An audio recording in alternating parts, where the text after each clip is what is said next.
Sure. Okay. All right. I'm recording, and I'm going to take us live. I'll fill the green square when you can start to speaking. And here we go.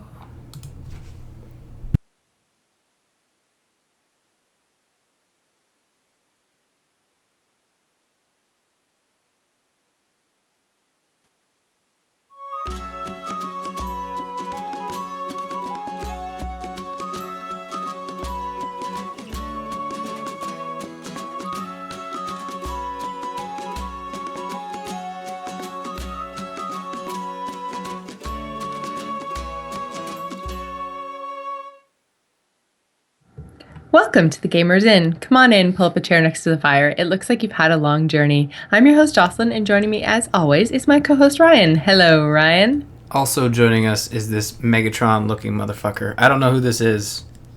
Oh, You I can't see it. It's so cool looking. It's not Megatron, though. It's like... Is it your little vinyl toy? Yeah, his name's Shrapnel. Oh, I got some other dude. What kind of B-level character is that? Yeah. I haven't worn it. For some reason, the shirt looks a lot bigger than normal. This shirt is huge. Look how big this shirt is. Yeah. I can't fill this. and the other shirts I've gotten actually are the right size. Some just a snug too small, so I'm actually surprised. I wish I had my Zelda shirt for comparison, because I swear there's got to be a good 3 inches of fabric on either side of that red shirt versus my Zelda shirt, which the Zelda shirt fits perfectly. I thought it was just because the Transformer shirt looks like it's just either like unisex or men's or something, but it's a large, and it's like a large. It's not a for ladies large. Yeah, it's a big one. But I haven't opened my, what is this, vibrating toy? I have not opened my vibrating toy either. You know what? I want to keep it pristine in its packaging, if you know what I mean. I thought that too. I was kind of like, I don't really know what this does. And it says it's powered by vibrations, which kind of creeps me out a little. So I'm just going to leave it in its package. Yeah, I don't want anybody to come in my office and be like, what is this, Ryan? Vibrating nanobots? Transformer? But you know what? I was about to unsubscribe from Loot Crate, and then I saw that the next month is Villains, and it's another T-shirt, and the graphics they have there look pretty fantastic with the Joker, Deadpool. Oh, the Joker one looked awesome. So it was Joker, Deadpool, and who was the other one? I was trying to tell Joel, and I forgot. I'd have to pull it up, but let me Google that for you. Yeah, no, it's right here. I got it. It's Venom. Oh, Venom, right.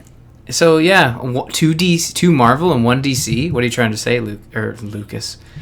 Loot Crate. Yeah, but I mean, like, I think it looks really cool. I'm glad that they're kind of mixing it up. So we had kind of a video game theme, and now we have like a Transformer theme, and then next month is comic theme. So they're really spreading it out, but at the same time, I kind of wish it was just video game focused. I feel like I missed out on all the really, really, really cool video game loot crates. Yeah. I did get the adventure one, but all I really got out of that I enjoyed was the Zelda bottle opener and the Zelda t-shirt. Everything else was Adventure Time and... I got a Minecraft sword. Minecraft, that's it. Yeah. Yeah, and both of them I was kind of like, meh.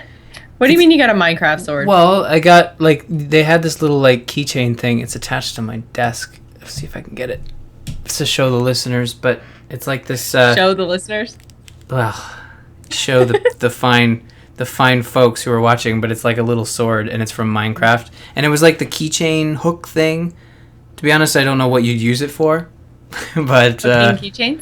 Maybe. But it looks like it would just fall off. But yeah, I don't know. With Loot Crate, I want there to be like a really good video game one, and I wonder when they'll get that opportunity. Like, you know, there hasn't been a giant release. Like, we get an entire crate devoted to Transformers thanks to, you know, the fantastic piece of shit that is opening this weekend.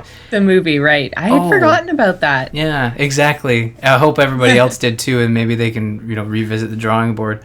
I did see a couple of tweets saying people were excited about it and going to go see it. And you have to watch it for what it is. But yeah. I haven't seen 3, and I don't know. I feel like 1 was okay. Mm-hmm. 2 was shit. Yep. 3 was better than 2. Maybe back on par with 1. Patrick Dempsey was awful. Shia LaBeouf was awful. But there was no more Megan Fox, so that was good. The chick that they had was kind of meh. Did she but the story still was like? better. Did she still like work on motorcycles? Like her ass had to be in the air for some reason. Like No. I never understood that. Like if you worked on a motorcycle like that, like first of all you'd fall off the motorcycle, and second of all people would be dropping like quarters in there like you're a vending machine. I don't get it. And you know how much you want to bet August's Loot Crate will be Ninja Turtles? Might be. Yeah, which I'm cool with that. I like me some ninjas, my Ninja Turtles. But Yeah, I think if it's Ninja Turtles, I'm gonna unsubscribe. I'm really the one I wish that I had been subscribed for was the Game of Thrones Skyrim mashup. yeah, That one was the best I've seen so far. it didn't have a T-shirt, surprisingly. It didn't, but it But had it had 2 a lot vinyl of toys. super cool toys. Yeah, so I like collectibles. Yeah, me too. As noted, I'm Although sure I am. nothing will beat my Blizzard Zergling Baneling, like nothing ever of life. That thing transforms. That did not come in a Loot Crate. We should No, probably it did mention. I came straight from Blizzard. Yeah, fine. Folks Attached of to Blizzard. a really big FedEx bill. I was shocked, but it was worth it because Zergling Baneling. Yeah, was the FedEx bill more expensive than the Baneling? No, but it That's did good. double the shipping cost. Oh man, brutal. So, yeah, I don't know what it is with bringing things across the border, but they just don't like to do it. T-shirts, plushies, like anything fabric for some reason. I don't know. I don't know. I've had issues where even, and this has been totally cleared up for those who are listening. I'm going to take this the wrong way, but I got a package from Sales Geek a couple years ago. I think it was the Nerdtacular 2012 bag, and it kind of got lost in shipping. I ended up getting it a week before I left for Nerdtacular 2013. And he had said to me, he's like, oh, the Mounties stopped it at the border. I'm like, you realize the Mounties are, well, actually, that might be accurate. But, you know, Canada is weird. Like, sometimes packages are just lost in the ether. I don't know what it is, but all was fixed in that part. But Yeah. So, yeah, I got my Loot Crate today, so you got yours today. That was good. The one thing I will say is that IGN... and I feel like 1 or 2 other like big news outlets always post what's in the Loot Crate before I get mine. yeah, the States, they get it Super mid-June, fast. you know, Yeah. like the 15th or something. Whereas Canada, UK, and Australia get theirs, I believe, the very end of the month. Which makes sense. I mean, shipping does take longer. We're further away. But yeah, Sparky Shocker in the chat room is saying that he or she got theirs last weekend. So, yeah. One of the not so perky things about living in Canada, but There's so many other great things, though. Let's be honest. Let's not. I wouldn't move because my Loot Crate gets here 10 days late. I don't know. That's some motivation. I right keep there. getting spoiled on my $30 box of toys. God damn it! I'm moving to New York. When you put it that way, that seems a little bit ridiculous. But there are a lot of kind of cool sales and stuff going on in the vein of Loot Crate. We've got Steam Sale, which is like constant loot in general. But this year, not so much. What about you? Have you seen anything in the Steam Sale that's really gotten you stoked? I mean, I know we talked about it last week, so we don't have to dwell on it. But there's been 7 more days of sales. I know. Anything? Yeah, I've oh man, I've bought some things and really I thought you already had all the things. no. See, this is the thing. Like every time this is gonna sound bad, and if we ever have indie developers listen to this episode, they're probably yelling at their wherever they're listening to this. But I'll like see a game withstand the need to buy it at full price or at discounted from Green Man Gaming and add it to my wish list and wait until the sale. So I had like a list of games from that are like indie variety. I bought like Betrayer, Banished, Octodad, Goat Simulator. Even after you made fun of me last night, it looks so much fun. $5 of fun, Jocelyn. It's simulating a goat. Yeah, but I believe you tried to sell me on it by saying, "But you get to lick things." No. Listen, I had a goat. I grew up on a farm, and we had a goat, and that goat So could then you already lived the simulation. You don't need a video game. You lived it, Ryan. You lived it. I did, but that goat did not lick me, attach its tongue to me, and then swing me around like a helicopter and throw me halfway across the map. That's not how goats work. That's exactly. a poor simulation. That's why it's awesome, and the fact that it's called Goat Simulator is totally not like, it's not like Farming Simulator. It's you just play it. It started off as like a what is it, like a game jam game for Coffee Stain Studios. Hang on, I have to stop you there for a second because and Nat Tasan in the chat room says Goat Surgeon Operating Train Simulator, which is awesome because there are a ridiculous number. I don't know what it's been in the last like 3 to 4 months, but the number of simulator games through the roof, and they're all crazy. Like that one you tried to get me to play that I was literally like surgeon or something operating simulator. Okay, no. That's a great example. So like that game is not a simulator. It's not teaching you, like it says perform open heart surgery. I'm pretty sure you don't perform an open heart surgery by grabbing a hammer, bashing the rib cage open, and then sticking your arm in, cutting. Like that's not how it works. It's very Are you surgical. sure? Are you a surgeon? No, that's actually that's a fair point. But it's but you do know how goats work. They lick things, they kick propane tanks and fly halfway across the map, and they live to talk about it. I am definitely going to check it out, and I've got a whole whack of these crazy indie titles to check out, and I'll try to stream them or get something up on YouTube, and then you will know the true power of the Goat Simulator. Another really cool, awesome sale thing that's going on this weekend is, it's kind of a sale, kind of not. So Smite has come out with, this weekend you can earn double the favor and free gems, which is their in-game currency. So, yay!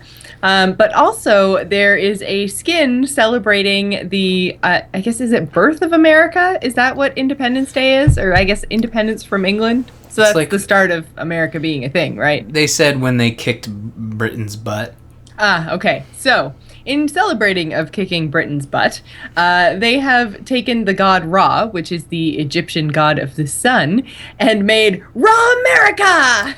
Nice. Which is, for those of you who don't know, the Egyptian god has like a bird face, and so this one, the Ra America skin has a bald eagle head, and he's like decked out like Dills when he plays golf in his American gear. So it normally when he does his ulti, he goes Ra, and so Ra America goes Ra America. It's excellent. Makes me laugh. And part of the proceeds go to support the American Red Cross. So if you are a Smite player and you're looking for a way to support a charity at the same time, it makes me laugh so much. Go pick up the skin. I'm going to do it right after the show. Speaking of right after the show, we're going to play some Smite. So come on, hang out. Fun. Yay! It's been a while since I've played. Oh yeah, that is definitely something an American would make. That's very American. Oh, are you looking at it right now? It actually, you know what? I think the coolest part about it is the fact that they've changed Ra's face to be a bald eagle. Yeah, it looks really cool. It makes me be like, yeah, America. And I'm not even American. $2 donated to the American Red Cross. Actually, that's a great cause. Definitely, if you're gonna buy one skin, make sure it's the Ramerica skin. And they're, I think 500 or 600 gems, which is approximately equivalent to about $5 a skin, depending on how big of a gem pack you buy, because obviously you buy more gems, they're cheaper per gem. So anyways, but you're looking at about almost 40 to 50% of the proceeds of the skin are going to charity, which is pretty good. So all in all.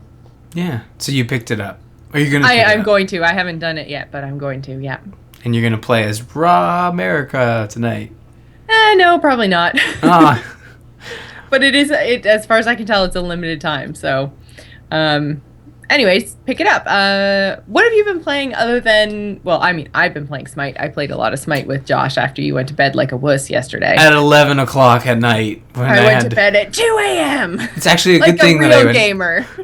We talked about this before the show, but it's a good thing I went to bed because I had to get up in the middle of the night to let a poor dog outside. But we played Forced last night, and I want to say that don't Google image Forced without the additive of game or Safe search on. and put your man. The internet's a fucked up place. I was trying to find like a title card to use for both the stream and for the Patreon post, and if I had used that, we probably would have got banned. But Probably. Yeah. Forced picked it up on the Steam sale, shared the love with the patrons, and I think we had a blast last night, except for that final boss who kept being a dick. Yeah, and I was really surprised because Forced was really not easy, but fun, challenging, but doable, all up until that very last, like, 2 things that we tried to do and we couldn't do. Mm-hmm. Yeah, it's weird. It's one of those games where at the start, it was a little bit tedious and boring, like going through. It's like, okay, kill these guys. Okay, go do this. But once you realize that the game is more about cooperative play, like you're all on the same team, you're all trying to get the same thing, and you're all trying to get the same objective, and then you could start like planning things out. Like, could you imagine A, trying to play that game by yourself and having fun, or B, trying to play that game with other people online when they're not on Skype? Oh my God, that would have been so difficult. Yeah. And I mean, it even got to the point where we weren't even saying like, oh, hey, Ryan, can you go over there? It was like, yellow, do this, green, do this, red, do this. Yeah. We didn't even know who was playing who anymore. It was just like everyone strategizing at the same time. It was fun, but like I said, and it might have just been that we were tired. I felt like I was getting more into it and I was getting better the longer we played. But then, like, we just hit that wall with that crazy laser room, and then with the boss that I was just like, well, this isn't really fun anymore. And I don't want to go back and grind out, because basically what you're supposed to do is go back, do the challenges, try to do them, faster, or do whatever the special thing in each level is, like, go through and don't touch the sides, or, whatever the case may be for the special challenge mode. And you're supposed to grind up your skills, and I don't want to do that. I don't know where this kind of culture came from in games, where the way to make it harder and replayable is to force you to go back, redo content repeatedly in order to grind your way up to being able to beat a level. Like, no, I've already beat that. I showed you I could do that. So let me play the next one and beat it. Don't make me get up to level 10 before I can do that. So... Yeah, we were having a good time, and the importance of playing a video game is knowing when to stop.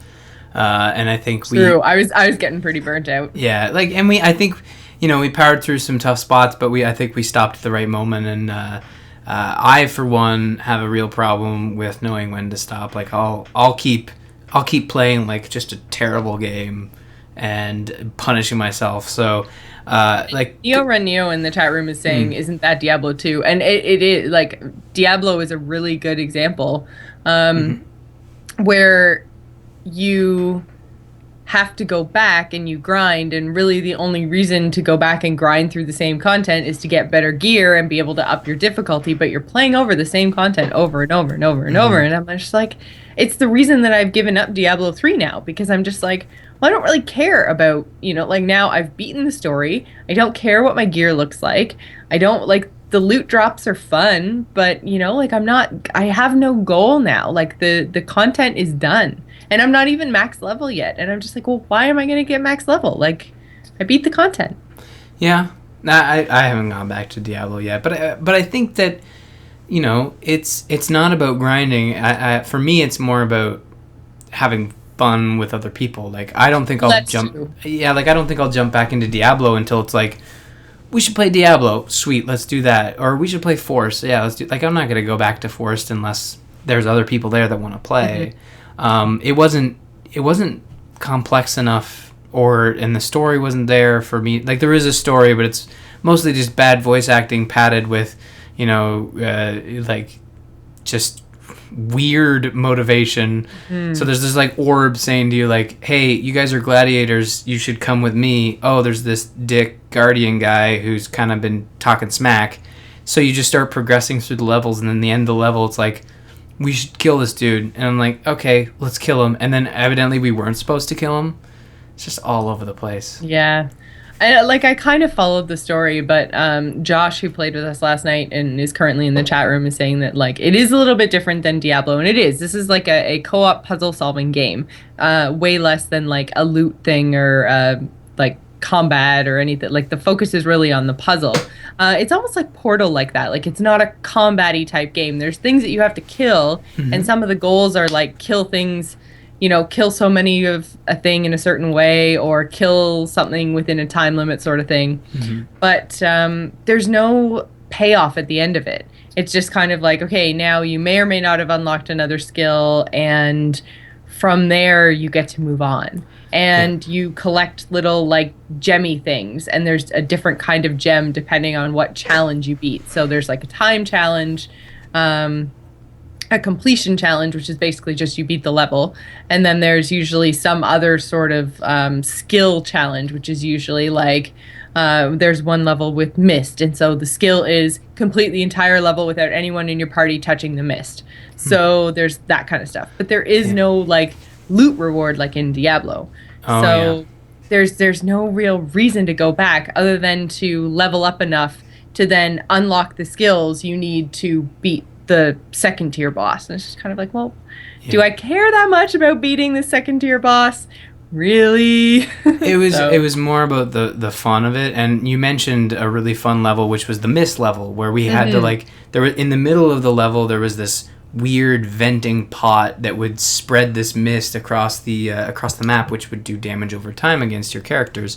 And what you had to do was you have this wisp that you can call over, and you'd go like, hey, listen, and it'd come over, and every time it crossed the pot thing, it would stop generating mist and it would recede.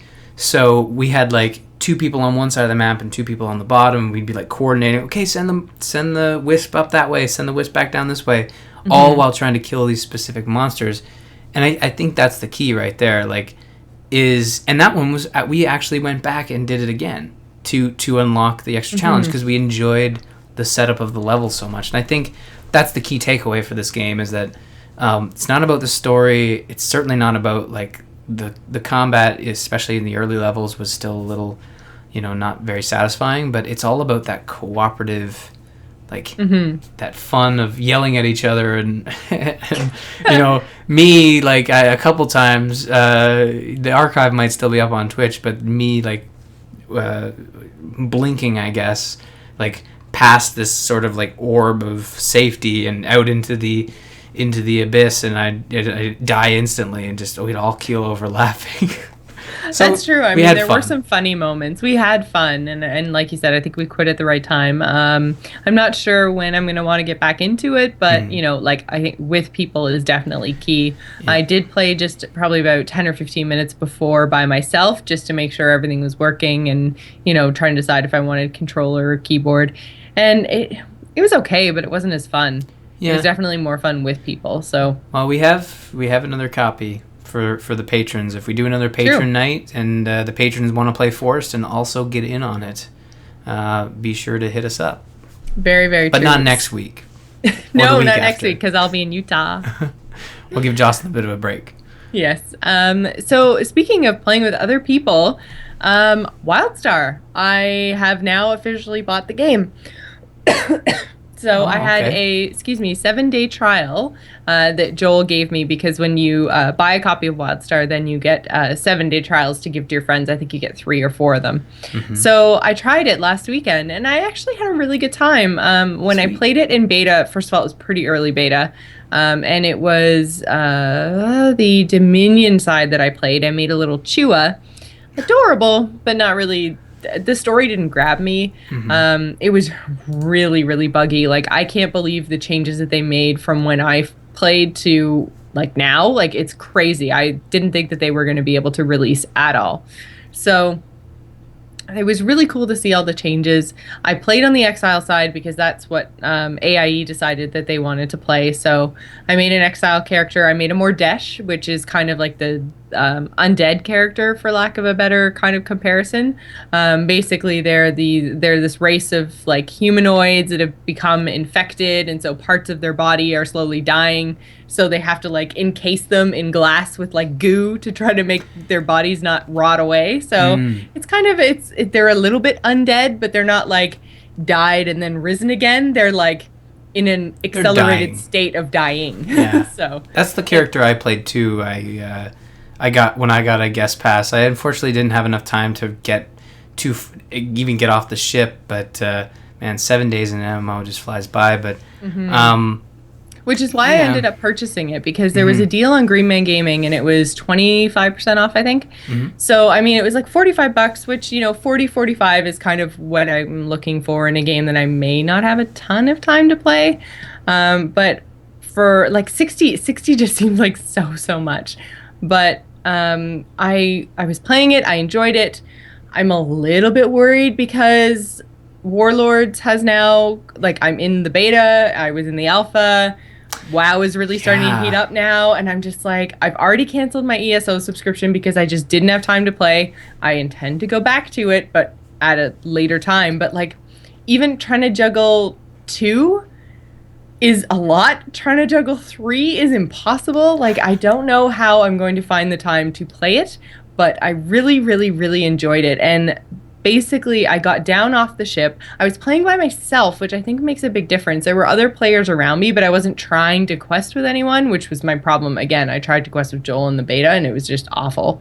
So I'm playing by myself, which is also what I did in Elder Scrolls, and probably why I enjoyed it, and not a lot of people may have enjoyed the questing mechanic, but playing by myself was great. I picked an area when I got down to the planet, and no spoilers because I don't want to spoil it because it was like this super cool thing, but you spend a lot of time building something, doing something, and then all of a sudden the opposing faction, the Dominion, comes in and does something, and it made me so mad. Like, the story just like grabbed me, and like literally the next quest after that is like, go kill Dominion, avenge, blah, and you're just like, okay, like, go, kill, goddamn Chua. So, like, it was really, it grabbed me, and I was just like, okay, that's it, like, I'm in, I love this. So I played that for probably a good 6 or 7 hours on the weekend, and it was a lot of fun. So I grabbed it because I know I'm gonna go and I'm gonna play it. Probably getting it right before Nertacular was not a good idea. Did you activate it? Yes. Oh, well, I tried Wildstar, and the game is great, and I tried to really, get in there as quick as possible to get as far as I could to actually tell if I wanted to pick it up.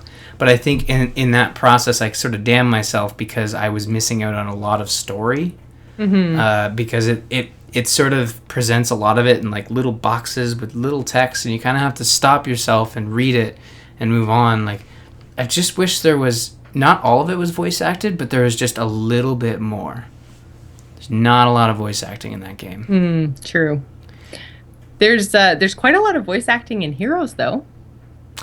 Yeah. Oh, yeah. Yeah. The alpha. You're in the alpha, and you actually, last week, you say to me pre-shows, like, I don't think I played many games. Did we talk about Heroes last week? I'm like, no, I think I'd remember if you talked about like one of the alphas I actually want to get into. But you had just announced that you got in, so you tried it. I did. How is it? I did. I tried it. It's good. I liked it. I've been listening to, obviously, Garrett's Into the Nexus podcast with him and Kyle and Dills. Sure. I really like them. I like the podcast. I'm so lost. And I thought at first that listening to the podcast, I would then, be able to, when I got into Heroes, that everything would kind of click and make sense. I've listened to every episode. I'm so freaking lost. Like, just so much. Weird. So I got in there and I kind of knew what the objectives were. I've watched streams before, but it's just like everyone, I feel like, is so far ahead of me. and so far ahead of the curve. It's absolutely how, because it's been 8 or 10 weeks now since it actually came out in alpha. And this must be how everyone who waited 8 or 10 weeks or longer to get into Hearthstone felt. Yeah. Because honestly, I get in there and I'm like, I don't know what characters to pick. I don't know what characters or what play what role, or what the, like, some maps you're supposed to go for mercenaries, some maps you're supposed to go for objectives, some maps you're just supposed to ignore everything and team fight, and I'm just like, oh, so complicated. I just want to go play Smite. Which is totally what I did. Oh no. You get into the alpha after all this and you go play Smite. That's not a bad thing. No, it's weird. I mean, when I say I then went and played Smite, I played Heroes for probably 4 or 5 hours, like just practice mode to try out different characters. Raynor, I have such a video game crush on him. I love him so much. Yeah, he's I've seen some of the tutorial and the other voice acting for him in the game, and he's a riot. Like, he's breaking the fourth wall and having a fun time doing it. It's great. Yeah, and so, I mean, it was really fun, and I tweeted out something along the lines of, hello, Commander Raynor, and then, like, people were tweeting back, well, he's not really the best hero, blah, blah, blah. I'm like, no, you missed the point. He's yummy. I don't care if he's good. I don't like him for his talent. Jeez. So this is one of those instances of the guys who pick female characters just to stare at their bums? Yes. Okay. Exactly. Okay. You're just getting Except not really the staring at his bum part, because they're really teeny tiny, because it's the God view, not the third person view. So they're really teeny tiny. You can't see a whole lot of detail, but you can listen to him. It's the voice. Voice. So, but yeah, so I played Raynor, I played Tyrande, the archer. I feel like I played one more. Nova. I tried Nova as well, because cool. I gravitate towards ranged characters, and Raynor is a ranged character as well. Listening to them talk on Into the Nexus, there's a new character that came out this week. And I can't remember who it is, but she's a Zerg queen. She's not Kerrigan, but Kerrigan has, like, the level right under Kerrigan. Like, all the queens in StarCraft, they kind of waddle around and then poop out creep tumors. She was in Heart of the Swarm. She was. She's in your ship. Yes, yeah. Yeah, I can't think of her name. It starts with an X, doesn't it? Like Zangra? I think so, but I can't remember. I don't know. So, anyways, and she basically, her powers are spawning different types of Zerg. So, like, she spawns Hydralisks, and she spawns, I don't know if she actually spawns Zerglings, because Kerrigan does that. But there's, like, 3 or 4 types of Zerg that she creates, and they're of varying different abilities and power and stuff. So that's what she does, is she basically just kind of sits back and creates minions of different types. So I think that would be a really, really interesting character to play. So I haven't played since the patch, because the night I tried to play on Wednesday was when they did this big, huge change everything patch. So I'm going to play more this weekend. But cool. Zagara, thank you. Sparky Shocker chat room. Sparky Shocker's on top of things. On point. Yeah. Where have you been the last couple weeks? I do seem to gravitate towards the StarCraft characters. Although I think when they kind of come around, there's a couple of Warcraft characters that I want to play, but I have zero interest in playing like Tyrael or Diablo or anything like that. But the StarCraft ones, for some reason, I'm just like, yes, you guys. Yeah, I think they're definitely more interesting than the ones they picked for Warcraft. And I don't really want to play Malfurion or Illidan or I mean, don't get me wrong, Illidan's a sly motherfucker, but like I don't know if I want to play any of like the horde type. Like Thrall's not in there, right? Like not yet. There's like Thrall, Sylvanas, or no, wait, is Thrall in there? No, I don't think so. There's a whole bunch that have been like data mined, and I'm kind of confused because the the free week you get, I think, 6. So that rotates through every week. So he wasn't last week or this week, but I don't know if that means he's not in the game. I haven't watched that closely or like looked into it that much. Yeah. So the chat room's asking unexpected answers. Well, you're about to get an unexpected answer. Which WoW characters are we wanting to play in Heroes? Like, I think a Deathwing would be really cool, but yeah. really hard to balance, I think, just because of the lore around his character. It's that's a good one though. Like, man, is Hellscream in there? Like, he'd be a good one probably. Shows how much I know. He might actually be in there. Now that which one? Grom Garrosh or Garrosh probably. I don't think either one of them are actually in there right now, but I'm sure that one of them will be, especially with Warlords coming out. I'm sure there's going to be a lot of orc presence felt in Heroes. Medivh might be good. Get a mage character in there. Yeah, that's a good pick actually. Chat room saying Valera. Yeah. She's the rogue. Vol'jin, Karen and Bane. Yes, the chat room knows. But yeah, no, for me, I would really like some sort of dragon character. So, I mean, you've got all the aspects, right? Alexstrasza and Deathwing, Ysera, Malygos. I feel like I'm missing one. Oh, the bronze guy. Oh, no. Oh, gosh, it's right there. Damu? Yeah, that one. Nosrabamu.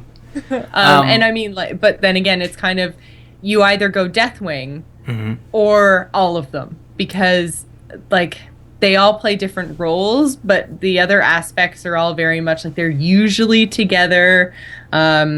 They're all in the same stories. Like Deathwing was just such a huge entity in and of himself, and he came into play so many times through Warcraft history, as all the aspects did. But, you know, Deathwing's betrayal was just so big, it sets him apart as a standalone hero character, or I guess character in Heroes. He's a villain, but, you know, whatever. So I think they would either have to do like all 5 of the aspects, or some kind of character that you could like, each ability was like changing between aspects or something. You could become like, that'd be really cool. Is there super dragon? A dragon model. I want to see a dragon model. Yeah, well, Sparky says you got Brightwing, so don't hold your breath. Oh, that's true. Yeah, the fairy dragon. That's true. Which I've heard is really fun to play. So that's another one I'm looking forward to playing is Brightwing. The great thing is that this is Blizzard's Smash Brothers, essentially, except they're going to treat it very differently than Nintendo, in the sense that Nintendo loves to create a game and be like, the project, I see it, it's all there. And they don't do DLC, whereas Blizzard's going to be like, screw that. We have a host of characters. There's no way we can have them all in there at time of release. So we're going to make sure it's balanced, but we're going to keep adding characters. And they could go years before they start scraping the bottom of the barrel. Yeah. Or even create new ones for the game. Yeah, that's why I think that that Deathwing is going to be so difficult, is because, like, first of all, just size-wise, like, the aspects are ginormous. Like, they are much, much bigger than all other dragons. And then Deathwing is the world destroyer. So if Deathwing can destroy the world, then why doesn't he just decimate the other team and win the game? Very similar to in Hearthstone. You play the Deathwing card and he destroys everything. All minions, the cards in your hand, just everything. It's like, death. Some would argue that maybe the Nexus has like sort of that Kryptonian thing that just makes everybody unequal. Because who says like Raynor would be able to take down Diablo? I mean, he's just got mortal guns, right? He doesn't have like Nephilim blood in him.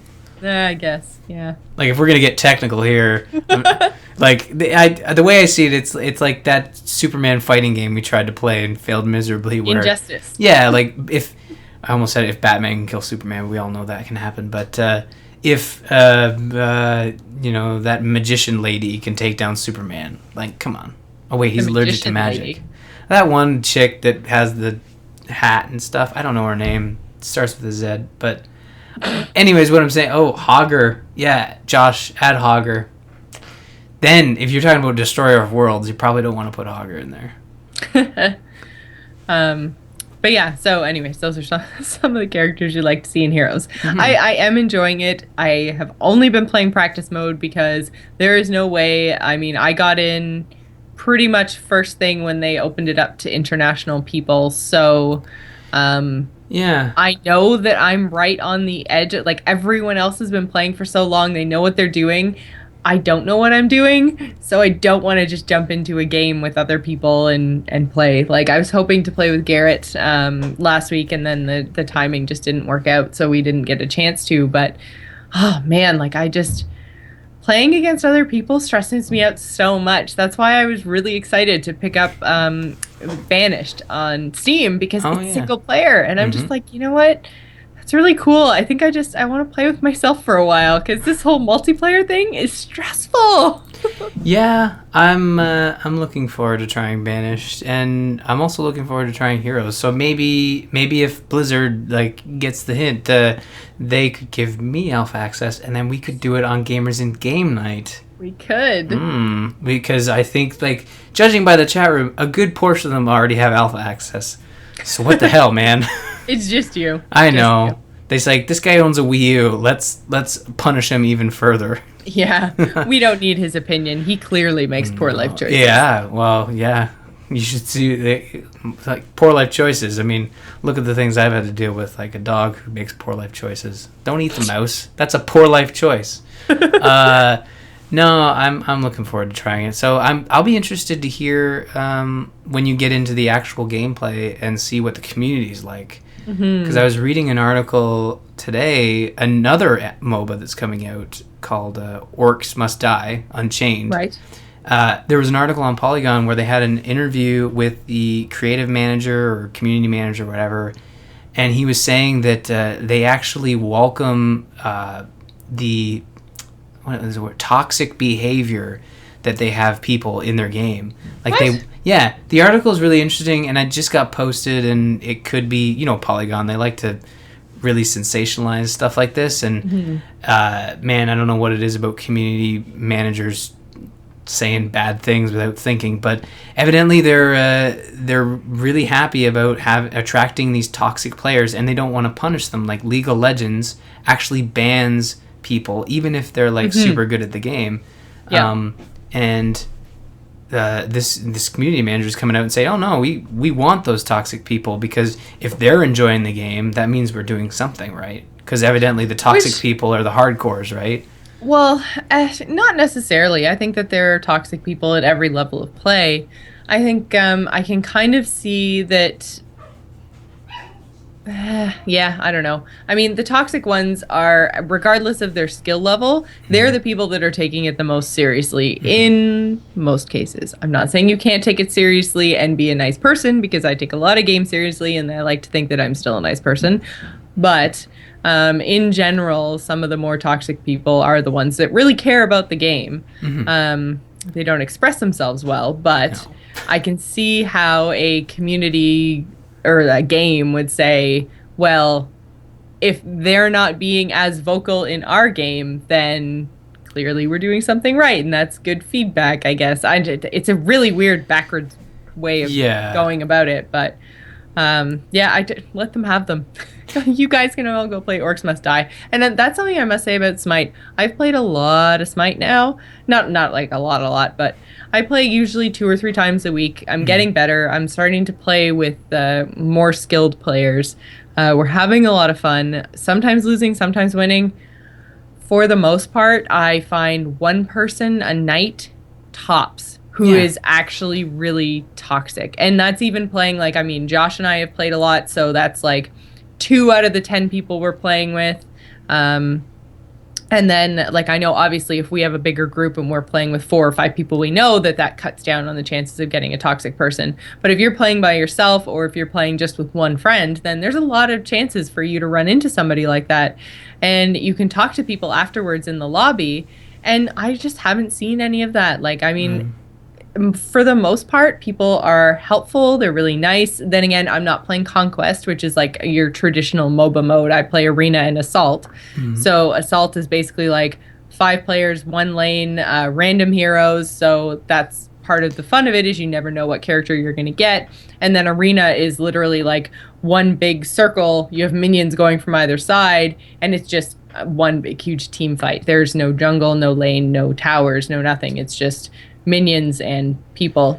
And so the hardcore mode where everybody plays competitively is Conquest, which is your 3 lanes, 5 heroes, all the rest of it. So since I'm not playing in there, that might be why I'm not experiencing it. But overall, that's the reason I keep going back to Smite, is the community in general so helpful and respectful, which is something that you don't often see in MOBAs.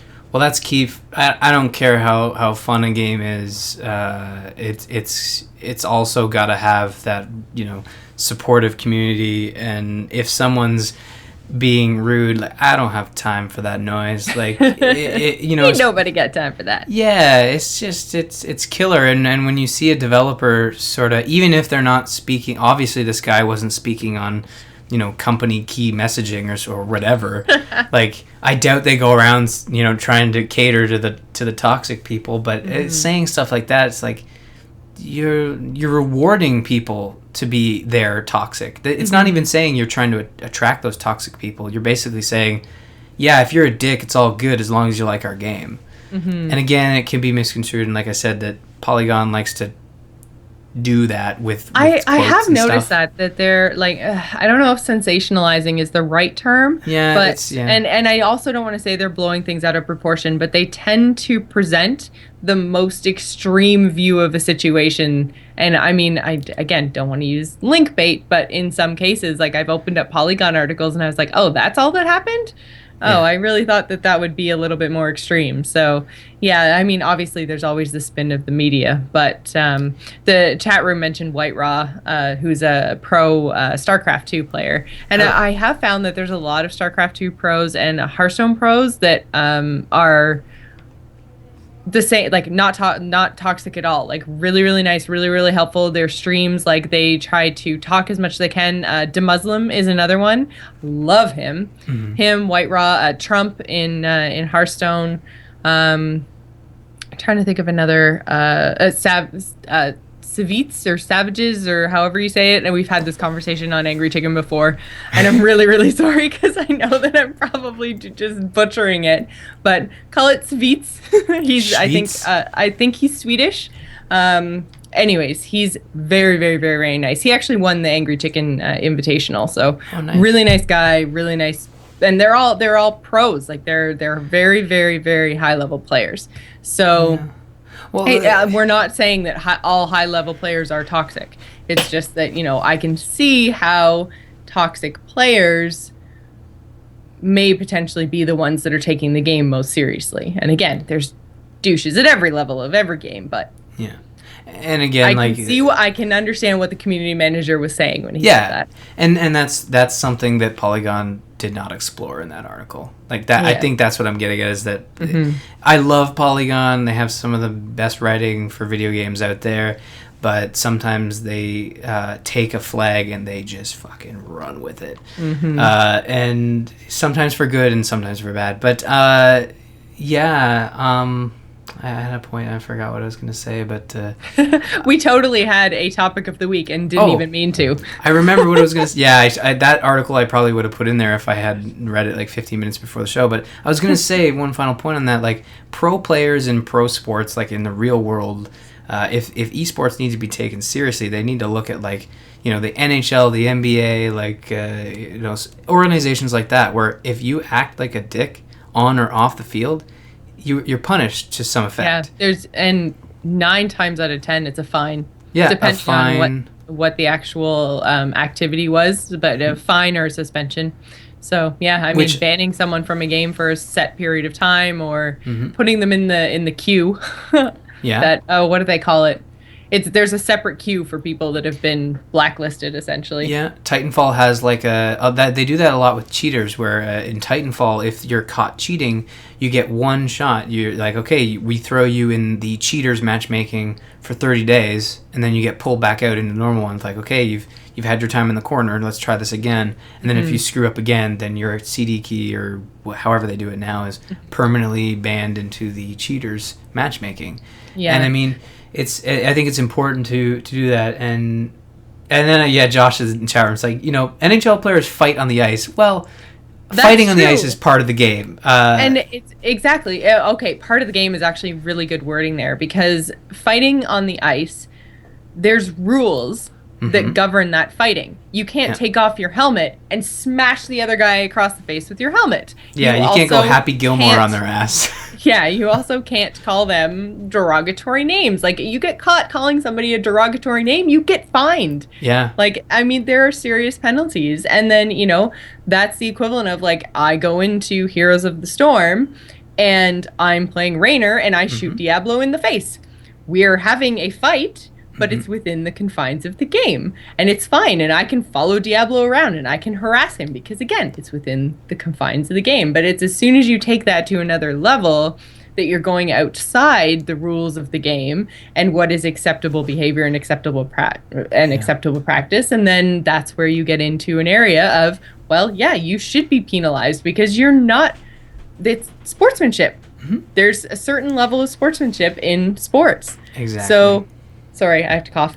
Well, even then, they go to the box. Like, after they fight, they go 5 minutes each, and they're all in separate boxes. Sure, they're yelling at the ref, but they're not, like, they're not talking like some of these 12-year-olds, and I shouldn't rope all 12-year-olds into it, but you know what I mean. Poor 12-year-olds. Yeah, they get a bad rap. You know, I know some great 12-year-olds. But it's just, you know, they don't talk like that. They don't use racist terms. I'm sure they, like...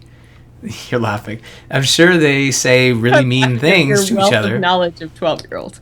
Well, I mean, you know, I don't know what we're trying to get at with that, but yeah, like it needs to look at if they want to be on the level of the NHL and whatnot with the MLG professional and sports. esports. Yeah, professional sports. They need to start looking at that and do more and not reward that behavior. Now, I know hockey's a really good example in the sense that, like, well, what about the enforcers and, the people who are dicks, like that Lucic guy in Boston? I mean, I'm sure he's not a nice person in real life. He just looks mean. And he gets fined. He gets yelled at by people. He gets I'm sure, penalized by his coach, by the organization. But that's just the type of person he is, and he rides that line. And I'm sure he probably has some sort of clause in his contract where, like, he gets a bonus that offsets whatever fine they give him.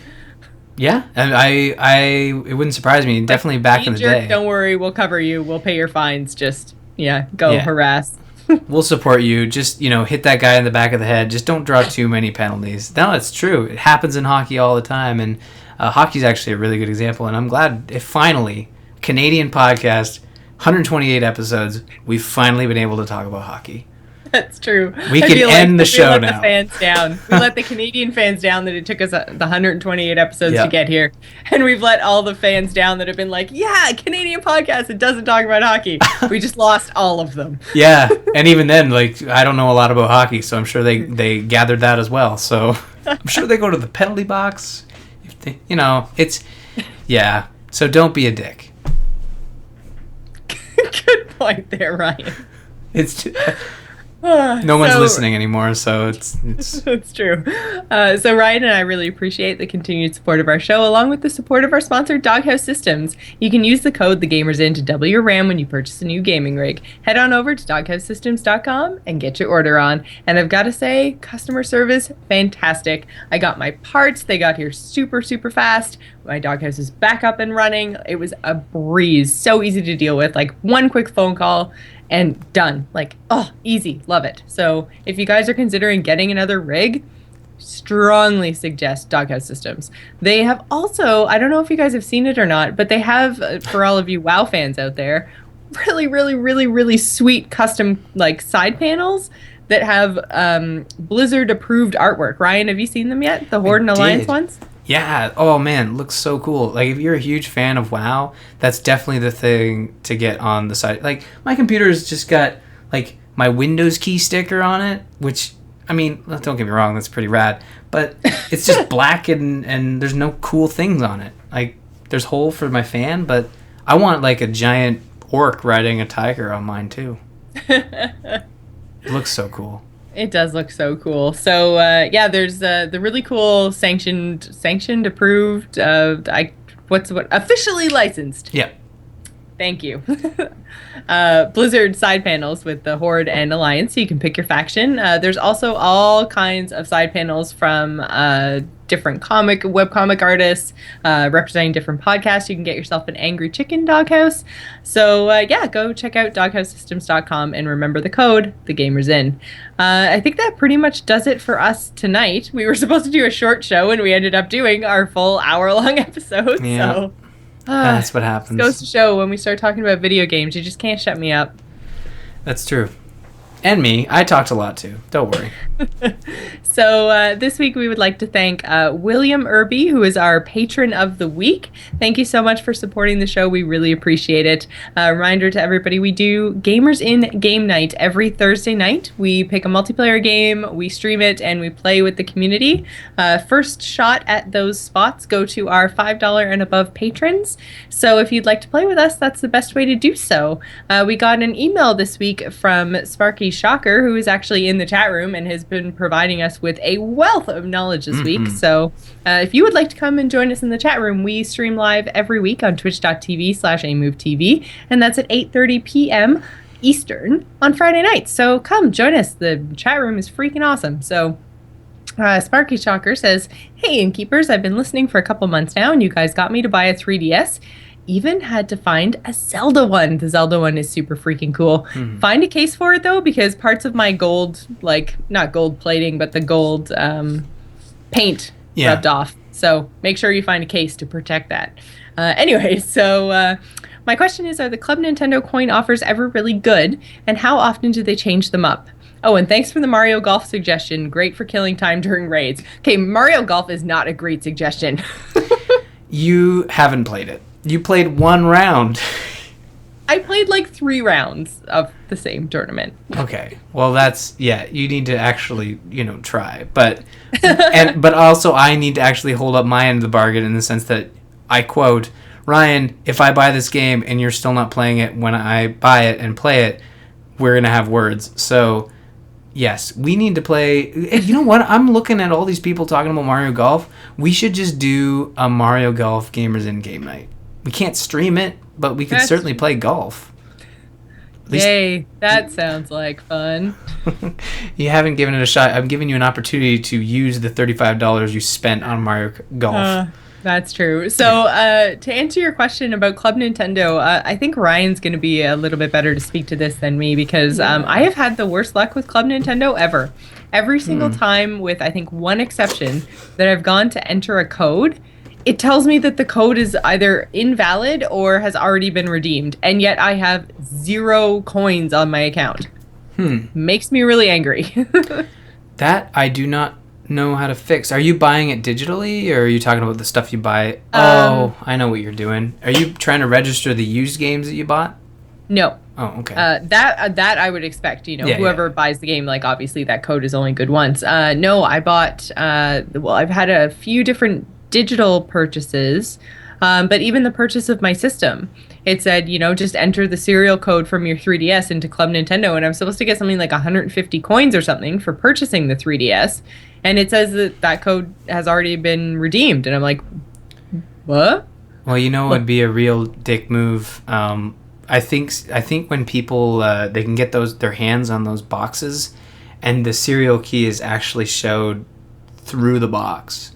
So someone might have redeemed it already. You're not gonna like that, but you might have to contact support. But in terms of like actually going through the hoops and earning the coins and getting what? I said that's so frustrating. It is, and Nintendo.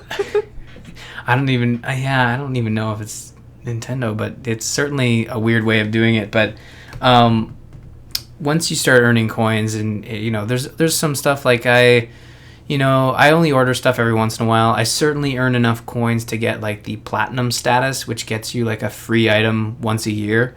And occasionally they'll add cool items like this. This is I haven't actually like opened it up and put it out there, but a Luigi's. Oh, we're doing an unboxing video? Yeah, look at this. So it was 1,500 coins, and it's a Luigi's Mansion little. I hope I don't break it live on the air. Luigi's Mansion, that would like be so Ryan diorama thing, and it's actually really cool. and I got it for free. I buy all these Nintendo games just because I love Nintendo games, and then I register them, and they give you cool free stuff. So, Club Nintendo, that's obviously more than one platform. So, that's the Wii stuff, the 3DS stuff, all that kind of crap. So, obviously, you're collecting points from multiple systems. I assume that your Wii U purchase gave you some amount of coins. Do you find that they stack up pretty quickly? Like, you're getting rewards all the time? Or is it like, 10 coins per game and it takes 1,000 coins to get anything? It doesn't take much to earn enough coins. Like, you find they sort of pile up. Like, the Wii U obviously had a boost, but then, like, every Wii U game's, like, 70 coins, and then every 3DS game's, like, 50 coins. And if you actually buy them, if you link your Nintendo ID account and you buy the games on the eShop, which is what I do, it's automatically registered. That's the other thing I tried to do, and it didn't work. Oh. I've had the worst luck. You have luck with all these online services. Remember Origin? I remember Origin. I try to forget. Sorry. Well, it looks like I'm not playing Smite tonight. I have terrible luck with all this kind of code redemption, all the rest of it. Green Man Gaming has never given me a problem. Steam has never given me a problem. And Blizzard has never given me a problem. But outside of that, all of these different clubs and codes and logins and registrations and all that kind of shit, my God, I have the worst luck. Worst ever. Yeah. I really enjoy it, and they have some great posters. I actually have a set of like Link to the Past, or not Link to the Past, Link Between Worlds posters. World Between Links. I don't know. There's like 3 full-size posters, and they're like the fabulous game art that they have, and it cost me nothing, and I think it was maybe like 400 coins, and occasionally they'll throw up like premium items like the Luigi's one, but they also had they have like carrying cases. They have they had like charging stations for your 3DS XL, which you cannot buy in stores, which is also odd. I do remember talking about this before, and I remember you saying that a lot of the Club Nintendo items are things that they don't offer in stores, or at least you get it a good few months before they're available in stores. So yeah. Overall, though, like, how often do they actually change up the offers and things that you can get? Well, they change every month. They have the digital games you can actually redeem for like virtual console titles for a couple hundred coins, and redeem those on your systems. So like, I think one month they had like Smash Brothers, and the other month they had like Mario Party, and so on and so forth. So that changes. And those are Wii games though, right? Not 3DS titles. Sometimes they're Wii and sometimes they're 3DS, and yeah, they switch them up every month, and usually the premium items, you'll see it announced, like Nintendo of America will be like, we have a premium item going up, and they usually sell out pretty quickly, so you have to get in there. But yeah. Right, so there are limited quantities as well that you have to watch out for. Yeah, the Luigi's Mansion thing went pretty quick. You had to. I couldn't even get like the 3DS XL charging station. It was sold out like within the day. I didn't get a chance to order mine. Wow. But, yeah, it sells out pretty quick. I don't know whether it's because they just have so limited items or people are actually using the service, but no, I mean... They probably have 2, and they're like, it's going to look really, really great if we can, like, sell out in a day. Everyone will think we're really popular. Let's just make 2. Yeah, exactly. We'll make 2. But, it's... I really enjoy it, and I feel bad that you're having so many issues with it, because it's totally like I don't know why. A no work thing for me. It just kind of goes, and but yeah, if you maybe I just haven't taken the time to sit down and really try to do it properly. Let's go with that. Sure, if you want. Yeah. So I think that does it for us this week. If you'd like to visit us on the web, you can do so at gamersinpodcast.com. You can find us on A-Move TV along with other fabulous podcasts, including Into the Nexus, Campaign Roundtable, Biggest Fan, The Angry Chicken, and A-Move Radio. You can find us on Twitter. You can find me, Jocelyn, at GISGamer. Ryan is at R. Murphy, and don't forget to follow the show at The Gamers Inn. The video versions of all our episodes can be found on our YouTube channel, which is youtube.com/Jocelyn Moffat. You can also find us on Facebook and Google+. Email the show at info@gamersinpodcast.com if you'd like to tell us what you played this week, what you picked up on the Steam sale, or what your favorite Smite skin is. Before we go, I just want to give a quick shout out and thank you to Greg Moffat for creating our music. You can find him on Twitter at SoundsInfluence. We'd also like to thank Joel Duggan, who does all of our graphic work. You can find him and everything he does at joelduggan.com. So thanks for staying at the Gamers Inn, and remember, tune in next week. Except for not actually next week, because I won't be here. But Ryan will be here. Well, geez, thanks a lot. I guess you can tune in. Jocelyn won't be here, but just so you know, just to warn you ahead of time. Because Nerdtacular! Yes, Nerdtacular. Spirit fingers! I won't be there, but I'll be there in spirit. I'm so stoked. Haunting everybody. Good night! Yay!